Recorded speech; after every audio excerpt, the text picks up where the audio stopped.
আসসালামু আলাইকুম। আমরা আজকের ভিডিওতে দেখব যে আইডিও ফর্ম পরীক্ষা কারা দেয় এটা আমরা কিভাবে বুঝতে পারবো ইজিলি সেটা দেখো। যে প্রথমত বিক্রিয়ার ভিতরে CH3CO মাস্ট থাকবেই। এর সাথে এই তিনটার যে কোনো একটা থাকলে দিবে, নইলে দিবে না। এইচ অথবা অ্যালকাইলমূলক অথবা অ্যারাইলমূলক, ঠিক আছে। এই তিনটা যদি থাকে তাহলে কেবল তোমার কি আইডিও ফর্ম বিক্রিয়া দিবে, নইলে দিবে না, ঠিক আছে। এই জিনিসটা ভালোভাবে দেখো, তারপর আমরা এক্সাম্পল টেস্ট করি।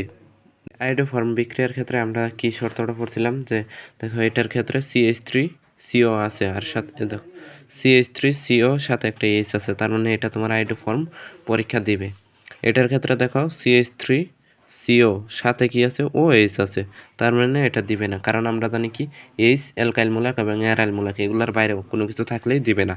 CH3OH এখানে দেখো সি নাই, যদি একটা মাঝখানে সি থাকতো এরকম তাহলে এটাও দিত, ঠিক আছে। যেহেতু এখানে সি নাই তার মানে এটাও দিবে না।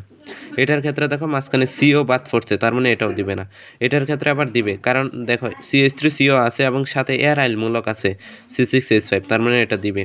এটার ক্ষেত্রে দেখো CH3CO ঠিক আছে, কিন্তু এইখানে এইচ অথবা অ্যালকাইলমূলক বা অ্যারাইলমূলক নাই, তাহলে এটাও দিবে না। এটার ক্ষেত্রেও দেখো CH3CO আছে কিন্তু NH2, এটা হলো অন্য আরেকটা মূলক হয়ে আইসা পড়ছে ওই তিনটার বাইরে, তাহলে এটাও দিবে না। আর এটা ব্যতিক্রম, তোমার মনে রাখতে হবে এটা দিবে। কেন দিবে? এটার মানে একটা জিনিস আছে যে এটার জারণে তোমার উৎপন্ন হবে কি 2 কার্বন বিশিষ্ট অ্যালডিহাইড CH3CHO।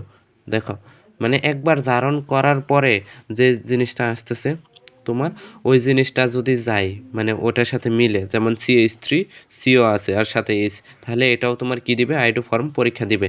এটা একটু ভালোভাবে মনে রাখতে পারো, এটা পরীক্ষা আসার মতো, ঠিক আছে। আর বাকিগুলো দেখলেই তুমি চিনবা। এটা কি একবার জারণ করার পরে যেটা আসছে ওইটা তোমার কি হবে, ওইটা তোমার আইডিও ফর্ম পরীক্ষা দিতেছে, দেখো ওই শর্তরে ফলো করতেছে।